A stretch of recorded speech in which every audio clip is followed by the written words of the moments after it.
So, the Xperia Z, right? Don't you think that that's a great phone? It's a good comeback for Sony. I think it's an awesome phone. It should be really popular. But yeah, I'm glad you like it. All right, so what's been going on with you, man? Oh crap! No, napkins, napkins, napkins. You know, this is a review unit. I'm supposed to review this, so if it's broken, no one's gonna love me anymore. All right? Just wait. Oh, this is actually a... Oh, I forgot. It's a water-resistant phone. Oh, we're good then. We're good, man. It's okay. It's okay. Calm down. Calm down. Hey, it's Joshua Vergara from Android Authority. What's going on, everybody? You've been waiting for it. We've been waiting for it. And it's finally here. Because this is the Sony Xperia Z. Oh, come on! Sony is looking to crack the top 3 list of smartphone giants with this latest and greatest offering, the Xperia Z. But does it bring a lot to the table? Well, the short answer is yes. The Xperia Z does get a lot right in many key aspects, so let's see what Sony is packing into its new flagship phone. Obviously, the first thing you'll notice is the design. This angular or rectangular design is honestly something we don't see enough of. It's like with cars. Everything is curved now, but we miss the old days of boxier designs. Pretty much the entire phone is covered in tempered glass and gives the phone a great black slate look. With a flat look all around, it is certainly one of the best phones that Sony has ever put out. The flatness is helped by a myriad of port covers that are obviously there to help with the water resistance. Everything is covered by a removable piece of material. The ports include a headphone jack at the top with a charging port and yes, a micro SD card slot around the other corner. The real story here, however, is the button layout, which Sony has gotten right considering the larger form factor due to the 5-inch screen. All buttons are on the right side, which are the volume rockers and the power button. They are right where your thumb would land, and it makes the handling of the phone even easier. That silver power button is also a great focal point that adds to the phone's already great look. That rectangular feel, believe it or not, actually helps with the handling of the phone. It's easy to grip the flat sides of the phone and it never felt uncomfortable.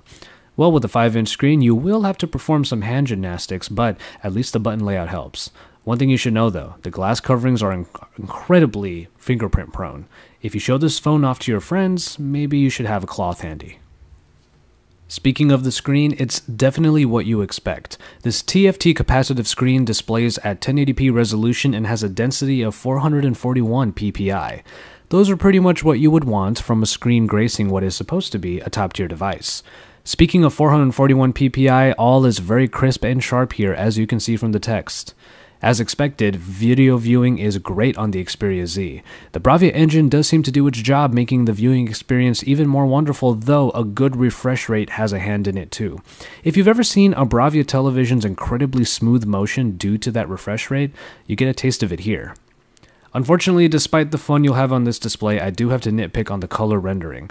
Colors lack a vibrancy, then they actually look quite washed out. It gets a little bit worse when you get outside in broad daylight. You will need the phone at the highest possible level to make it comfortably viewable outside, and the viewing angles actually don't help. Things get further washed out when angled, and you'll get the best out of the screen only when you view it dead on. That being said, however, this is a screen that still brings a great viewing experience. A good example comes from the HD trailer that is built in. When you watch it, the trailer looks like it's playing on a tiny theater screen. The colors, even though they may not be quite too vibrant, are what we usually see from a trailer at the theater. It's kind of like you're seeing it exactly the way Sony really wanted you to. And you know what? That's really not bad at all. Of course, you won't be able to enjoy all of this without the power to back it up. Thankfully, Sony knows what's going big in the Android market and put in just what the Xperia Z needed. The Snapdragon S4 Pro processor clocks in at 1.5 GHz and is backed by the tried and true Adreno 320 graphics processor. And then, 2 GB of RAM is what you will get for multitasking. Now, this is a graphics package that powers some of the top current Android smartphones, so it's no surprise that it appears here. As far as the benchmarks go, they are really very great. The Xperia Z is the first phone I have seen or reviewed that breaks the 20,000 barrier in the Antutu benchmark application. Quadrant and Veyamo scores are also very high, and you can see them in my written review. The big story in the hardware, however, is the micro SD slot. Many people have lamented over the lack of removable batteries and expandable memory and even top tier offerings. So even though you don't get to pop out that battery, you do get to pop in a micro SD card if you need more storage than the 16 or 32 gigabytes that might be built in. This is yet another detail that Sony gets right in the Xperia Z. Speaking of the battery, it holds the typical hope of proper capacity for a 5-inch screen. As has been the case for pretty much every 5-inch phone on the market today, it yields mixed results. Tests have shown it to have a great amount of talking time and a decent amount of web browsing time, but video playback, which is the test I use, yielded just over 5.5 hours of straight viewing. The Xperia Z should be able to go the distance in day-to-day usage with no problems. Nightly charging is a reality we all live with, but at least you won't run out of juice in an inopportune moment. There are some nice options for stamina mode and power saving, so taking advantage of those will likely extend your time with the Xperia Z even further. But now we get to the camera. The rear camera is the story here with its 13-megapixel Exmor RS powered optics capable of HDR, sweeping panorama, and various other scene-related picture modes. Superior Auto is a feature unique to Xperia cameras. It analyzes the scene to figure out the best settings to properly expose the photo.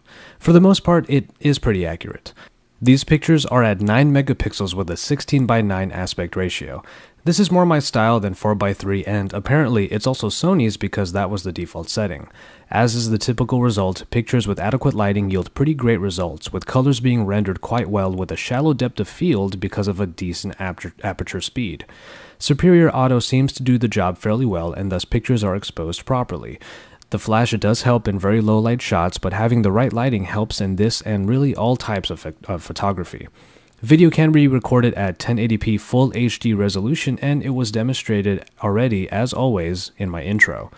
Ultimately, it's a step closer to replacing your point-and-shoot camera, if only by a small margin. It's better described as a great companion to have in your pocket for those tight moments. Luckily, you'll probably get some pretty great shots in the nick of time. And lastly, we look at the software. The first things you notice are the black and gray tones that Sony seems to employ often in their designs. The general layout is reminiscent of Android Ice Cream Sandwich, with these darker tones and white or neon blue hues. And that kind of imitation isn't really a bad thing because this interface thus has a minimalistic beauty to it. This is, however, Jelly Bean 4.1, which is still behind in the OS game, but the Xperia Z deserves credit for being somewhat up to date. You get Google Now here coupled with some of Sony's own tweaks like a power widget in the notification dropdown and a unique launcher customizer. You even get to remove or add more home screens, which to me is a welcome addition. Sony-designed applications do make appearances here, like the Gallery, which is called Album, and the Walkman app.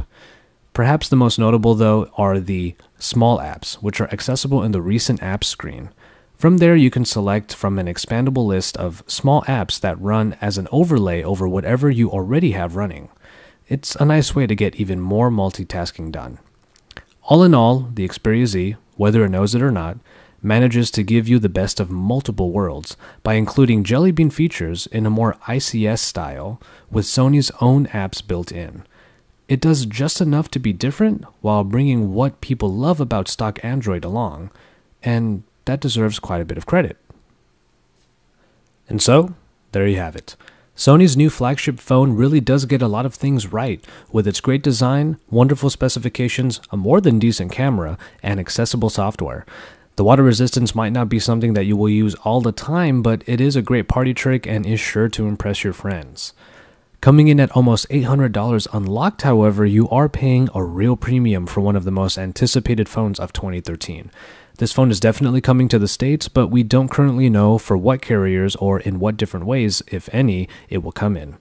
Nonetheless, this is certainly Sony's coming out party, and if ours and plenty of others' experiences are any indication, the company definitely now deserves to be among the best in the cell phone and smartphone market.